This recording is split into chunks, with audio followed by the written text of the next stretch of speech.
When I think about building partner capacity, I think to an extent we need to be a bit realistic about the overall objectives that we're trying to achieve.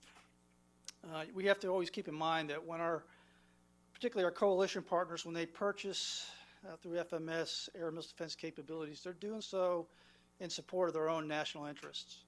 Right? They have their own national interests to defend the critical assets they want to defend. And when we employ forward station air and missile defense capability, we do so in support of our national interests. What we have to be able to do is we have to find ways where those interests overlap and where we can find opportunities for better integration at the operational level. But in order to do that, I think there's a number of steps that have to be made. First and foremost, it starts with the combatant commanders, obviously. They have to be the ones who express sort of the vision of what they intend to achieve for integrated air missile defense with our coalition partners. A lot of the things that I hear, at least in the AOR, that I pay attention to in CENTCOM are mostly aspirational. There needs to be a clear understanding of what we want to try to achieve. And in order to do that, you have to really move forward on establishing, no kidding, bilateral relationships, multilateral relationships that have real meaning to them, an expression of a vision of what we want to achieve in terms of integrated air and missile defense. And from these bilateral agreements, then you can develop a framework for training and exercises. You can build a framework for which you can establish operations guides. And then General Brooks hit on it today. It's when you have agreements in place, that you have an exercise program that exercises those agreements, and you do this over a period of time, that's when you begin to build the trust. All right, and you got to have trust so that when a ballistic missile that's a threat to an American interest, national asset, or defended asset, we have to have trust that a coalition partner, an allied partner, will be able to take that shot. All right, and vice versa. When we have a ballistic missile in our scope, all right, our coalition partners, our allies, have to be confident that we're going to take that shot. So I think we have to be realistic about building partner capacity, and then the next step beyond, which is actually building operational capability that is truly combined and allied. I'll talk briefly about 32nd AAMDC.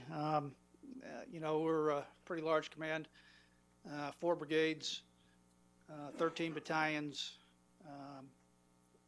11 Patriot battalions, 2 CRAM battalions, 6 THAAD batteries. At any given time, I always have a brigade headquarters deployed, 4 Patriot battalions, or 3 Patriot battalions, 1 CRAM battalion deployed.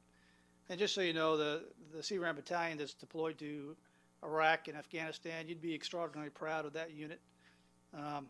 They are executing CRAM engagements on a fairly routine basis and defeating 107 millimeter and 122 millimeter rockets fairly regularly. So we're very proud of that.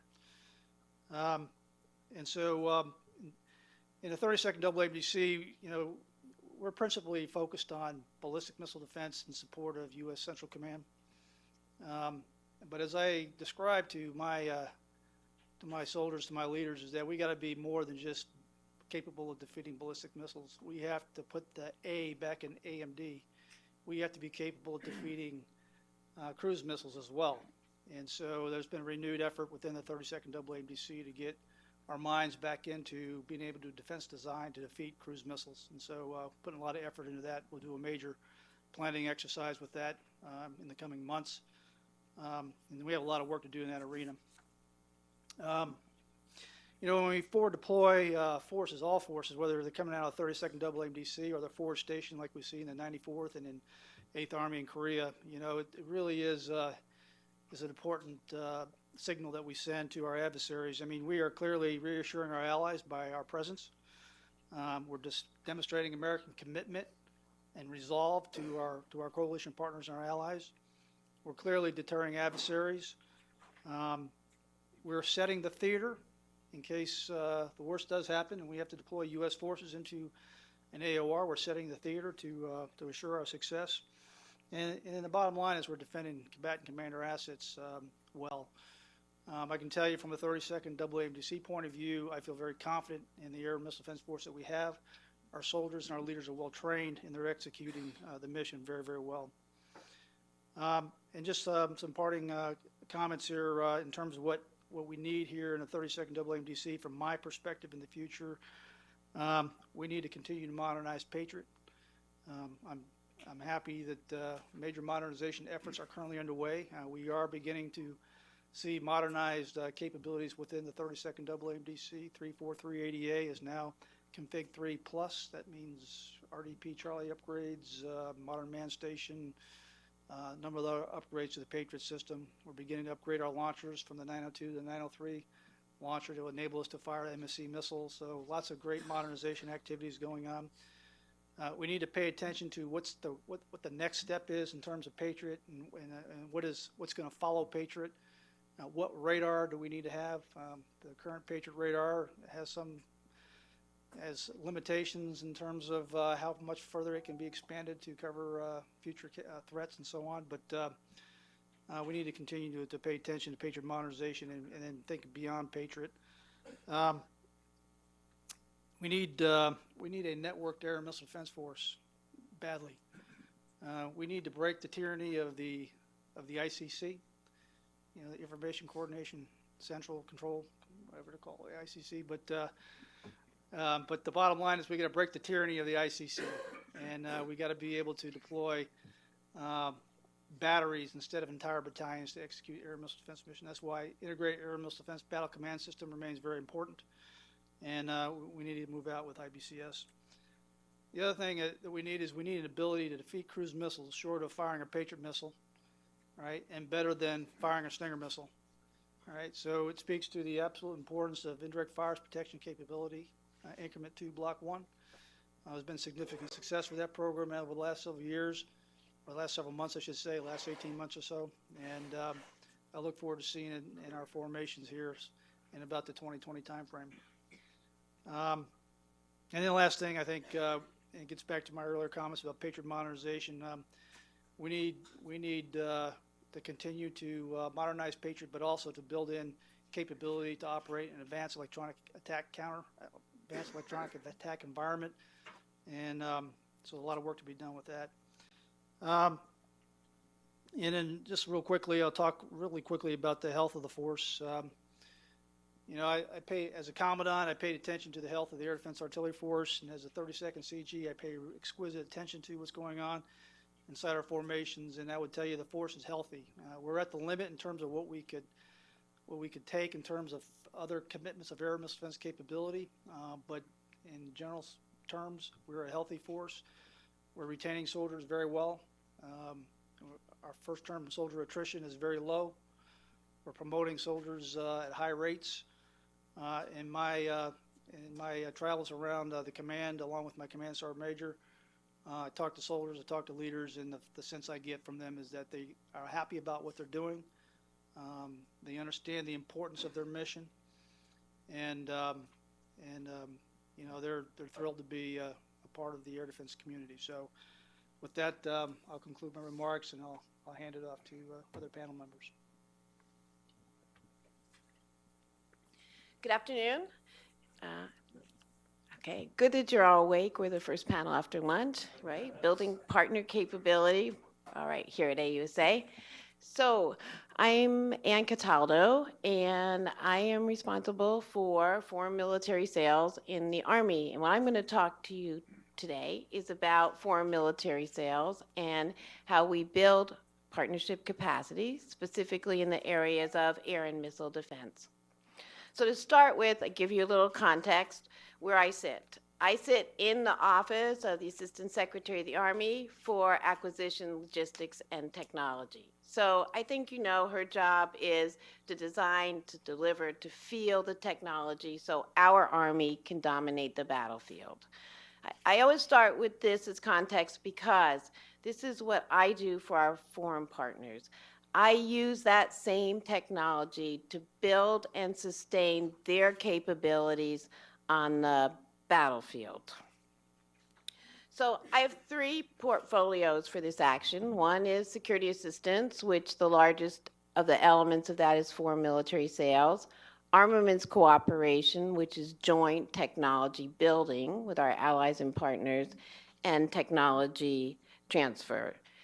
I'm going to focus on the FMS portfolio today, and I think it's no surprise to the people in this room that Missiles in Space is one of our 2 largest FMS programs in the Army. So to start with, FMS and building partnership capacity. Building partnership capacity is, in fact, the mission of FMS. A lot of people are surprised to learn that FMS is not a DoD. It is not an Army program. It is a Department of State program. It is authorized under the Foreign Assistance Act, and the funding for it comes under each year's international affairs appropriation. Okay, this is, for me, this is our starting point, because the elements of that act tell us our job is to build internal stability, regional security among our allies and partners for our own national security goals, something that Chris was just talking about, right? And those goals include the common defense of our global community. And this is where Missiles in Space plays such a key and unique role. As you can see in our numerous NATO partners who are using and deploying the systems, as you can see in the active operations such as Operation Active Fence in Turkey, as you can see going on right now in the South China Sea. So what I want to talk about today is really, how does FMS build? How does it build those partnerships? How does it help to cement the alliance? And really, there's 3 parts to that. It's access, it's the provision of the technology itself, and it's training. So as many of you are aware, right, access, number 1, we have security cooperation offices in about 150 countries. Our SCOs are really the tip of the spear when it comes to security assistance to FMS. When our allies or partners see a piece of our technology in a joint exercise at a trade show or on a visit to the United States, it's these security cooperation officers that can provide them direct access to the technical professionals who own that piece of technology, like Colonel Rash, who was here earlier from PEO, Missiles in Space. And that access is mutual, because as we begin talking to our partners, we learn about their defense structure. We learn about their acquisition goals. We learn about their absorption capabilities and how we can be interoperable with them.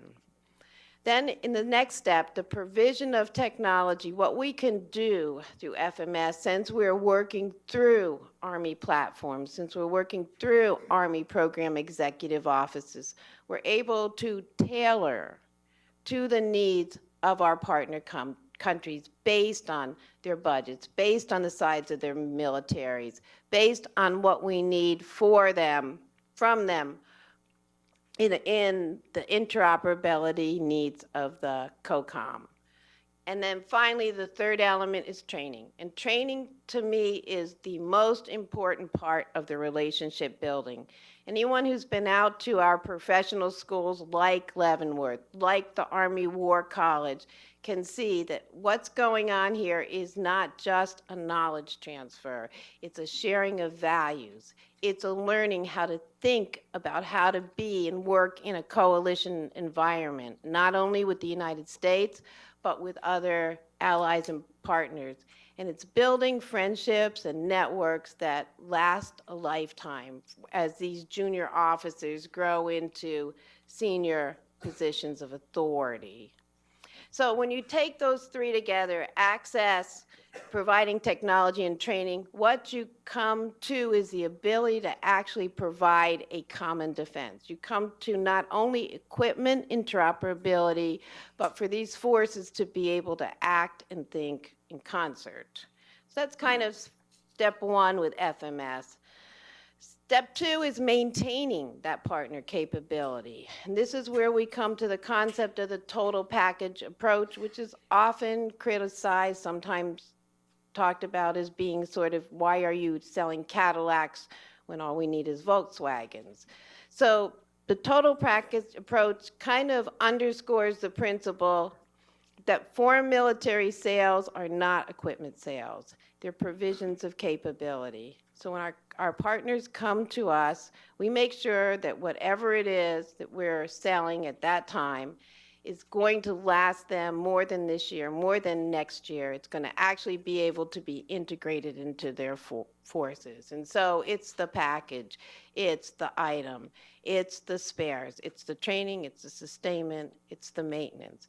And it also ensures that relationships go on and on.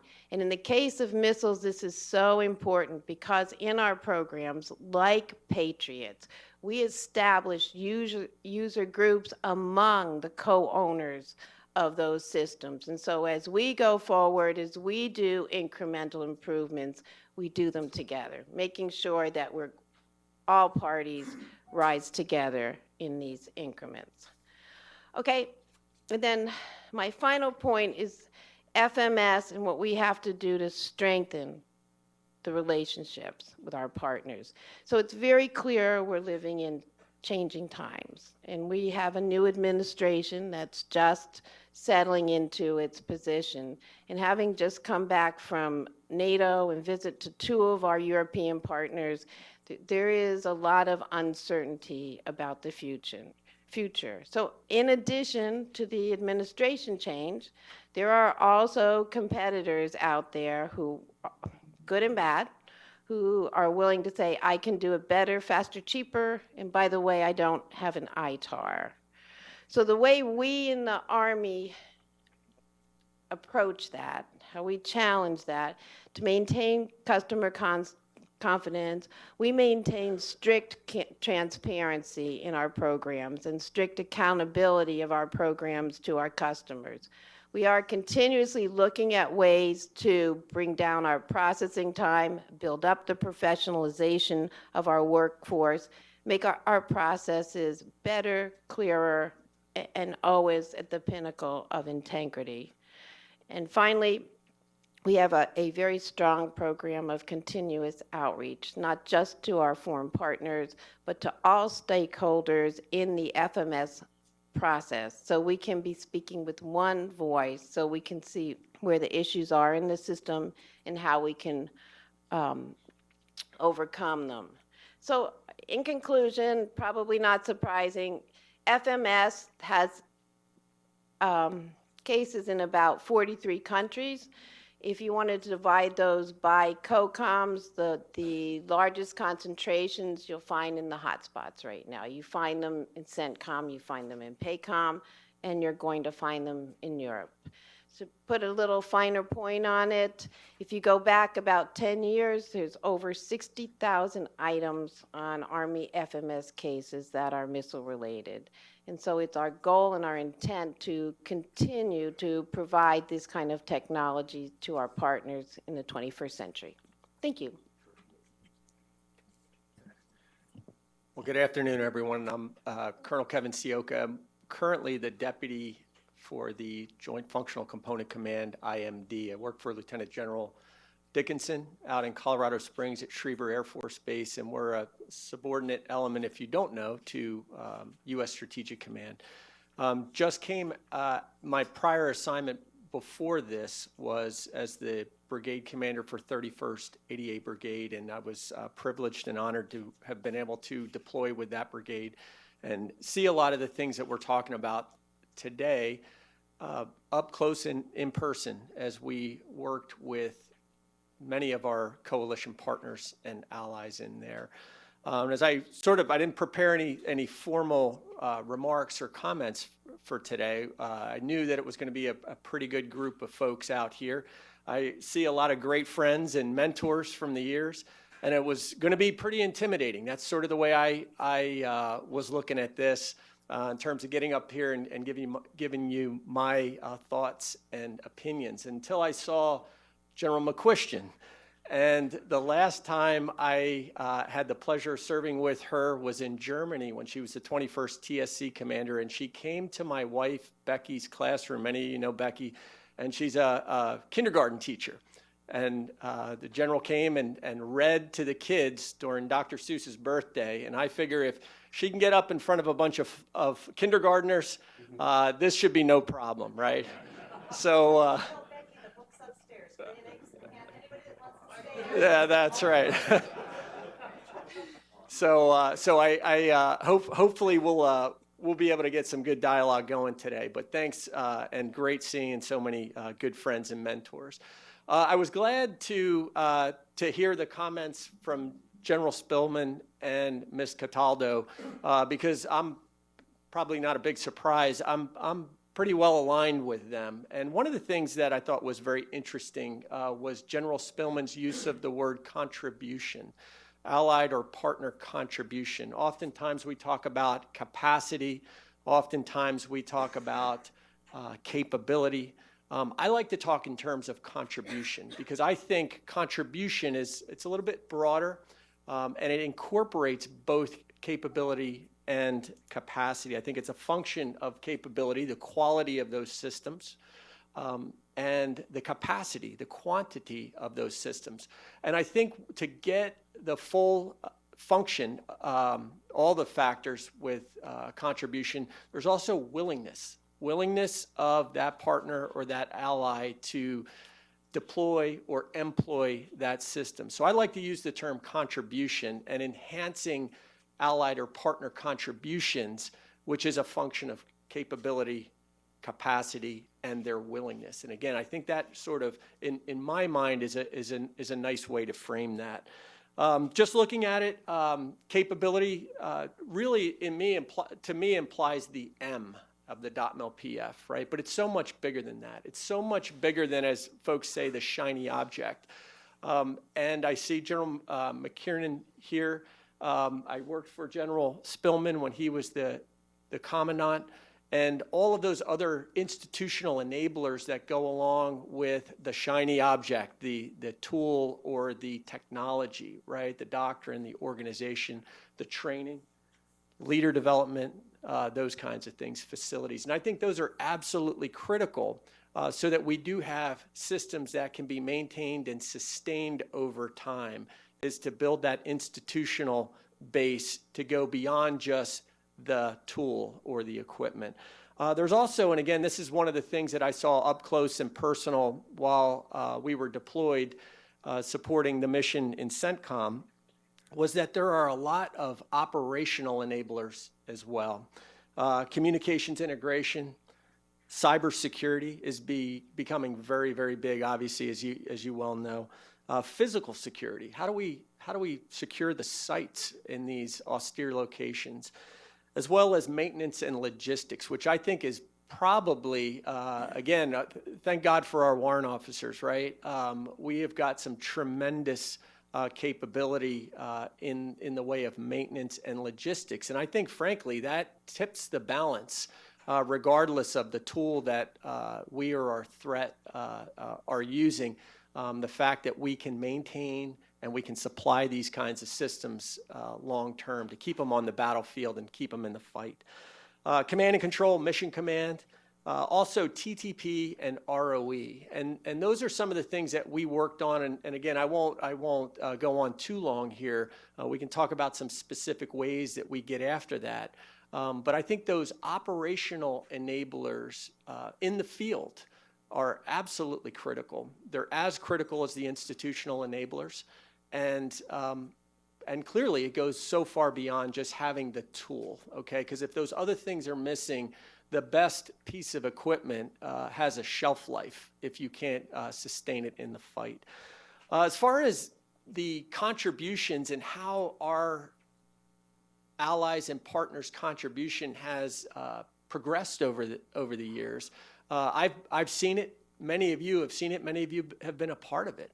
But I think it was just last year, it may have been last year or the year prior, was the 25th anniversary of Patriot in the CENTCOM AOR. I know the 11th ADA Brigade had a celebration and they you know, they rightfully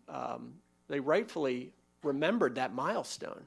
But if you think about where we were collectively, and when I say we, not just the United States, but we, our partners and allies were 25 years ago, it was all us when it came to missile defense, right? And now we're talking about capabilities that are actually in play, in use on the battlefield. The Kuwaitis in OAF with confirmed kills of Iraqi missiles. General Spillman talked a little bit about what's happening down in Yemen with the Saudis and the Emiratis. And I will tell you, I met with the Emirati commanders when I was deployed.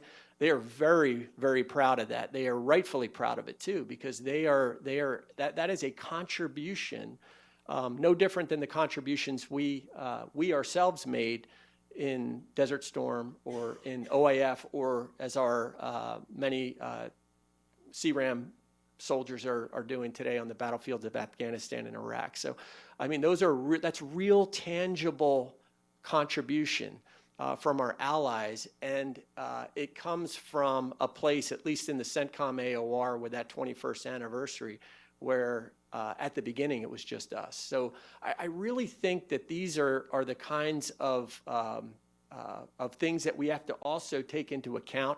And I'll talk about apples to apples comparisons, apples to oranges comparisons in terms of those contributions as we get into the discussion, and hopefully during the Q&A. But again, you know, my eyes were opened, frankly, and I see Dusty. He knows what I'm talking about as another commander that deployed. My eyes were opened to some of these additional enablers that we've got to get beyond just thinking about capability in terms of a piece of equipment. And I think that's one of the points that I'll just finish on and go ahead and pass it over to Ingo. General Swan, first of all, sir, thank you so much that you're giving us, as one of your partners, the opportunity to lay down a little bit our view, a view of one of your partners, partner nation in this highly represented forum. And as I said, we had 60 years of training, German Air Force air defense training with AUSA celebrated this year. So the first German soldiers came in 1956. And sir, if I reflect on you, just on your age, that was just 11 years after World War II, where we became partners and were embraced by you. And on the other part, right now, in a different situation, we are fighting terrorism, we are finding other threats. And I think this is a very good forum discussing partnership, building partnership. We have a little obstacles here and there. We know them. And I would like to reflect a little bit on in today's resource, especially resource challenges, operational challenges. How do we get greater value from our partners and partnerships from both sides? With a smile through the morning, I wrote through my notes and I could say, okay, everything has been said. What General Brooks said, what General Dickinson said, what Colonel Brady said, Sir General Spillman, Mrs. Cataldo, and last but not least, Kevin, all what you said, I don't want to say I would put it in different words, but of course for a different perspective. Overarching, I would say yes, we have to combine and merge our efforts in all areas, trying to reduce redundancies. This especially requires cooperation down to the tactical operational level. And I think I want to reflect a little bit on this today. Being in the uniform, I won't take the political standpoint. I guess I'll get grilled in Germany when I do that. But from a perspective of a commander. And I'm not only the liaison officer in Fort Sill, but also the commander of the German Air Force Air Defense Center in Fort Bliss, and there we do our complete IAMD training for the German Air Force on the Patriot weapon system. So I'm double-hatted. Just as a side note, the best deal is for American Airlines on this one. We do have many combined integrated exercises, especially cost-effective simulation-heavy AMD exercises. We participate in the Joint Project Arctic Windmill, but also, for many not known, in an integrated US exercise, in the synthetic fleet exercise, where your nation certifies a carrier group, and we take over since a few years the part of the land-based AMD forces and are integrated there with our simulation capabilities. What this means, I'll elaborate on that a little bit later. The other lively example, this year we will have a German-US tactical firing on the NATO missile firing installation on Crete. That will take place this year with SAMWING 1 and with the 10th double AMDC with US weapon system and German weapon system. And this time we will try it the other way around. We will try to have operational command or subordinate the US batteries under the German SAMOC, which has this capability in force operations, engagement operations, to have operational control under different weapon system and also different units of different nations. So this will be not only a test, but we will do it also up to a certain evaluation. Another part of integration, what we're doing, that's why I'm in Fort Sill, Liaison. We have to keep talking to each other. We left that, fell down in the last years. We had resource cuts, both of our nations had. And I would say when we will leave in Fort Bliss, we would have no footprint left in the US. So we are putting a valuable footprint, AMD, in Fort Sill with the home of the USADASH and the EFCO. But I also have with me Lieutenant Colonel Dr. Bockstätte. He is the liaison officer at the JFCC. So this is also a first, putting an IMD officer to JFCC, and also one of the words has been taken today, Nimble Titan. He also closely works on that one. And of course for you, Kevin. Interoperability. Since I'm also a little bit older, a decade-old wisdom. The ability to employ different weapon systems of different nations effectively, side by side and coordinated in operational environment requires technical and procedural interoperability, at least for command and control of engagement and force operations. This has been addressed today many times, and in your language, in your project, it's IBCS. In our IMD, it's the SAMOC, where we do that for IMD since about 12, 15 years with the capability more or less of IBCS. However, not encompassed with the field artillery. Without going into technical or operational details, reflecting on agreed and extensively implemented standardizations for operations, engagement operations, command and control structures, data links, IT, communication systems, and in the past with NATO, it has worked. We had a tool. It was an alliance, yes, but this alliance not only was an alliance, but there we had standardizations. So I see interoperability is mandatory, and it requires standardization. In the last 2 decades, the focus of interoperability has been lost a little bit when evolving or developing weapon systems. Applies to the US, it applies to Europe, it applies to Germany. We started developing our own weapon system, either a little bit stovepiped or not asking the partner or the ally. But interoperability also means a common understanding and employment of tactical and operational procedures in order to be able to operate in an operational environment with multinational partners, which may change by nation and weapon systems for different operations. Common, similar, and an easy adaptable tactical procedures are required. Again, reflecting on the old NATINATS procedures, we had that. A NATO ally within both our nations can basically rapidly and easily integrate into a NATO operation. We've shown that in Turkey. The requirements on all areas were common. We had a single C2 structure, and that is, in my view, one of the benefits of an alliance like NATO. Overarching C2 structures and procedures were not only written down, agreed, but we are manned. We have the NATO headquarters. They are more or less, a little bit more, they are manned, so we can take them into an employment. Another bullet is training.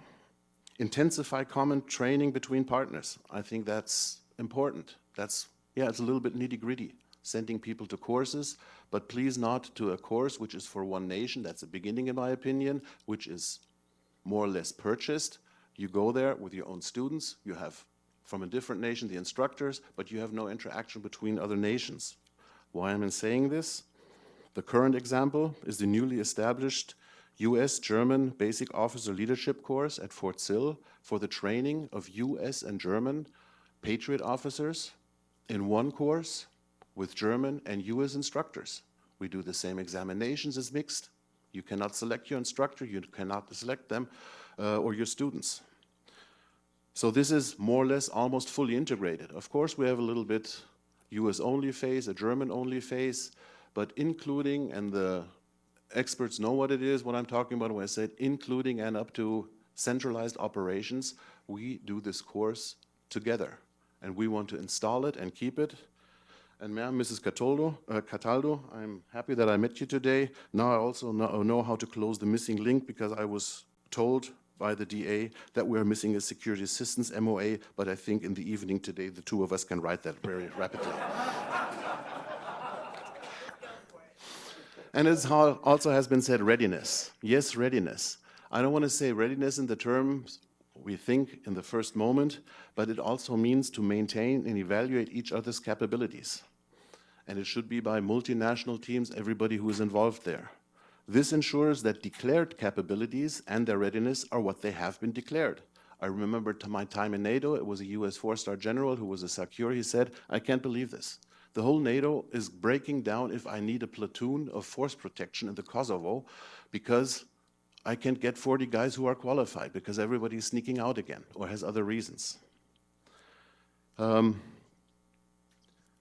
me, in the old days, it is still an effective and outstanding example, the NATO Tactical Evaluation Program. We had a set of standards which everybody had to fulfill in manning and resources and in professional capability. Let's be honest, why have most nations, including mine and also including the US, postponed or opted out year after year in the last years? Because our declared capabilities have either not met the agreed NATO standards, or we could not, or didn't want for good reasons, participate in the program, or we needed our overstretched resources somewhere else for other interests. For this, I see the mentioned this year's German-US integrated tactical firing as a positive development, not only to present a national capability, but also to prove that a mixed capability of two partner nations is up to the standard. For this, both nations have to trust each other's capability. Also, this word has been said, and I listened to that. And I come to my last bullets. All of the above means build and strengthen, but it also requires trust into each other. A decisive factor for me for the willingness to actively participate with partners in integrated air missile defense and to be able to actively contribute, maybe with limited, for smaller nations, but valuable contributions, thus achieving real burden sharing and partnership. However, also allow me to be a little bit open, that's the Germans, we are that way.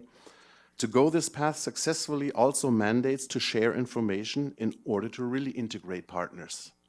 Not only for the US, also for our allies and my country.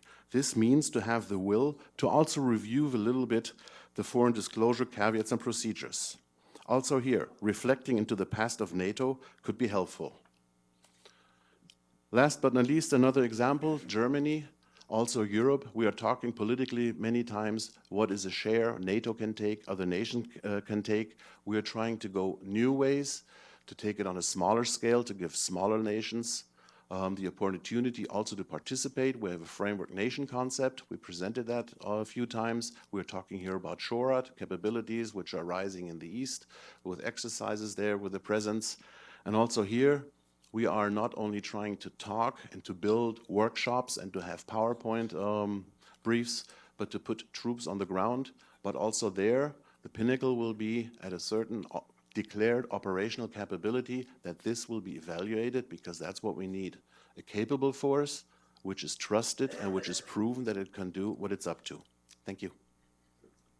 Thank you. We have about 15 minutes left, and I got about 10 questions here, so I'll work our way down the line here. Chris, the first one for you is, how would you build partner capacity with nations who have purchased advanced U.S. and Russian or Chinese systems? I mean, I know it's been in the news here of late about even some of our NATO allies, Turkey, buying a Chinese system. How do you build partner capacity? I mean, it's a question Ann probably can answer better than I, but I mean, in fact, I'm going to defer to Ann and see if you can you probably handle this one better than me, but. Okay, so I can respond to that question, and some of that has been in the news. I'm sure everyone is aware when Turkey went out for the T-Lormids and they chose the Chinese system, that U.S. led the NATO protest against that sale, and eventually, for a number of reasons, that sale collapsed. It's going to be very difficult. If it's a truly someone who is not an ally.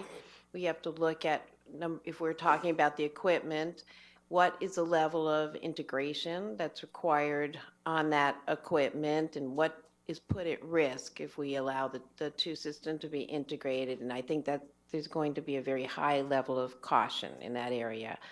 I would probably defer to training. Training is the area where we're talking about human contact, we're talking about human doctrine, and starting in areas that have the least amount of political combustion, areas like humanitarian and disaster assistance.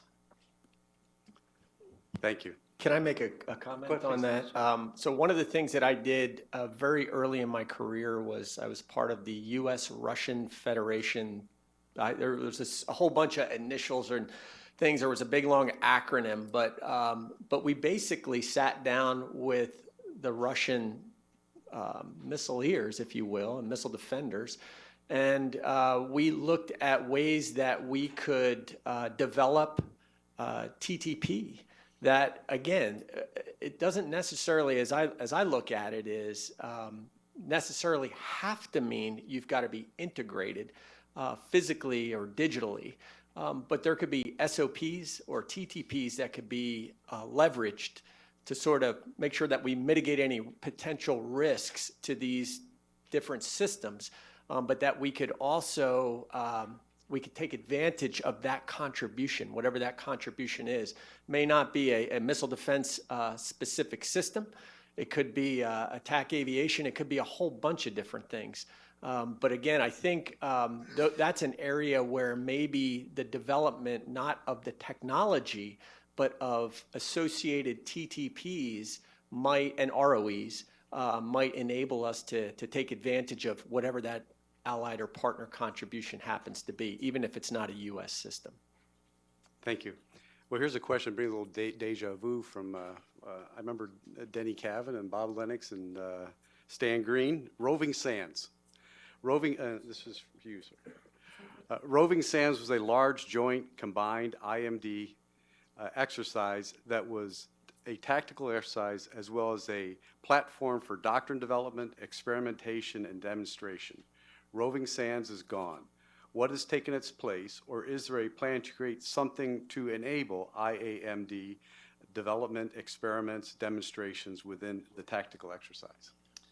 So you're right. It's a great question. Roving Sands, I'm not sure when the last one was, but back in the mid-2000s, I believe, 2005 or so, something like that. But the bottom line is we don't have anything like that, at least that we see within 32nd AAMDC. There may be some things in the 94th that they do with their allied partners and so on. But it's probably worth mentioning that one of the things that we in the air defense community don't have is we don't have a combat training center like evaluation. We don't have external evaluation. I always say to my folks, the only we know whether or not we're good or not. The rest of the Army doesn't, because they lack the expertise. We in the Air Defense Artillery, we have the skills, we have the expertise, we know whether or not we're good. So we need an external evaluation. We need a combat training center-like evaluation.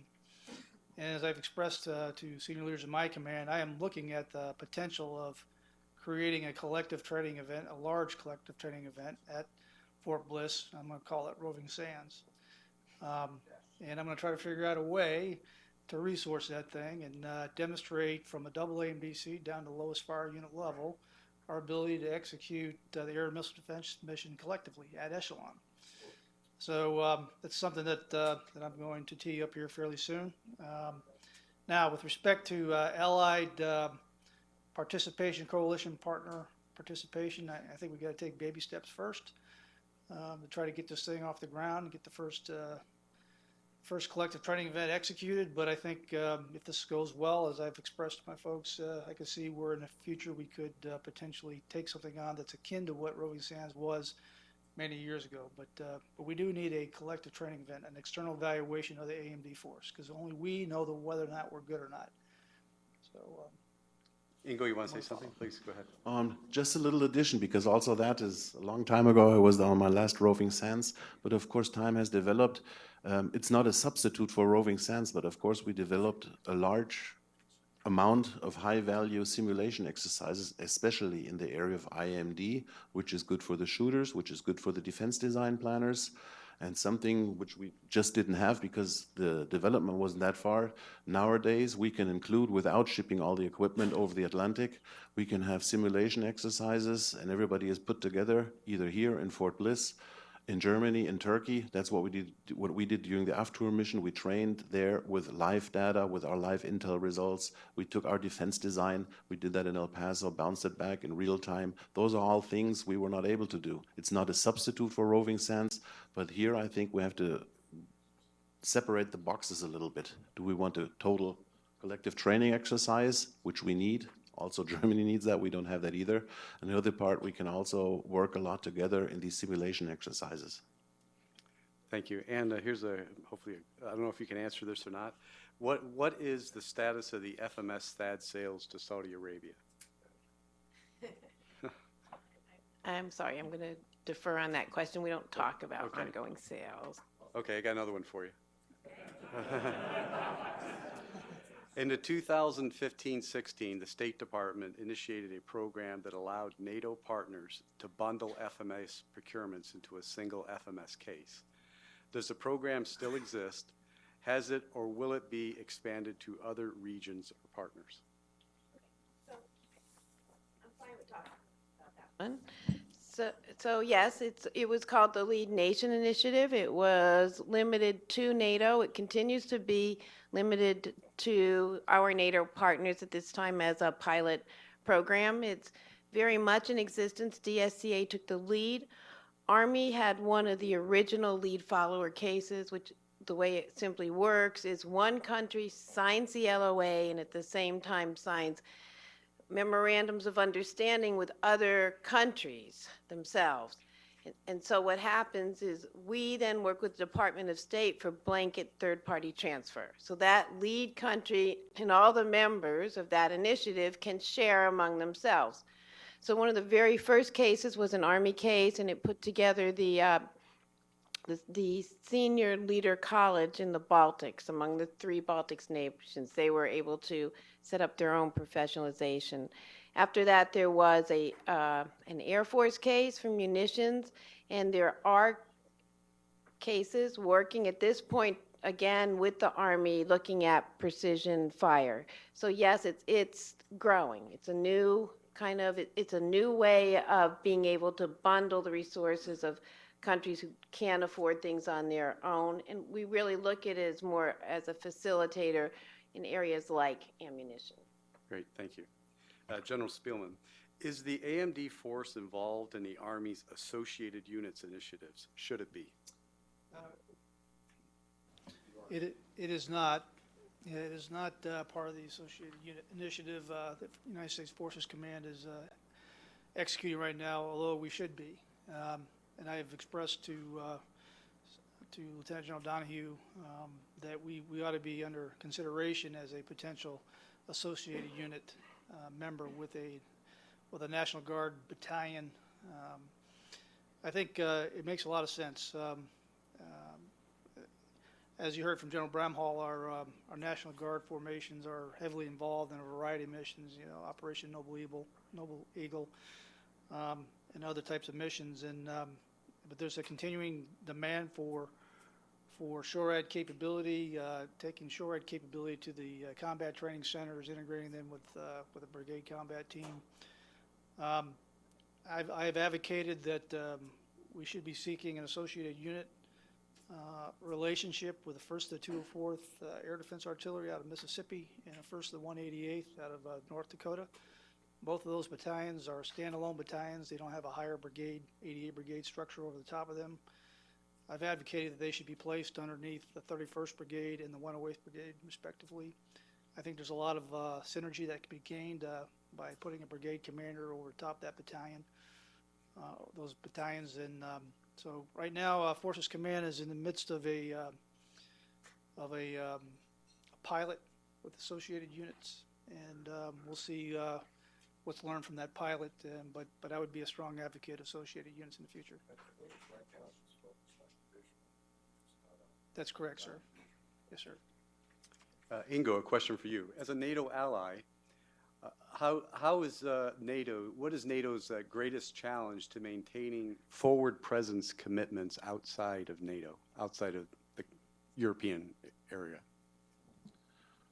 Okay, that with NATO and outside Europe, that's of course a political question, so I will go to the military side of the house. What I also mentioned, the challenges for maintaining a forward presence, as said today, its readiness, its resources, and its sustainability.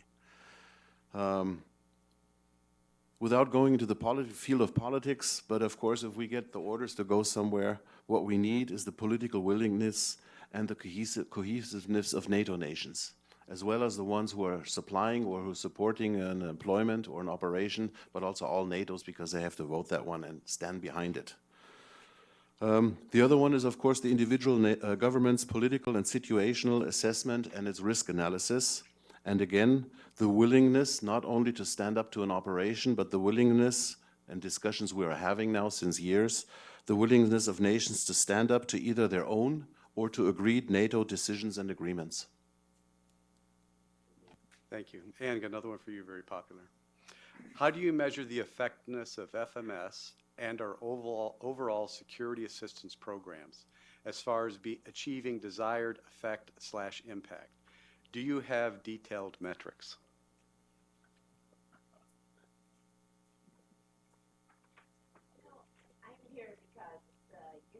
Commander said that he had a more important place to go, so he didn't tell me. He was just ducking out of hard questions.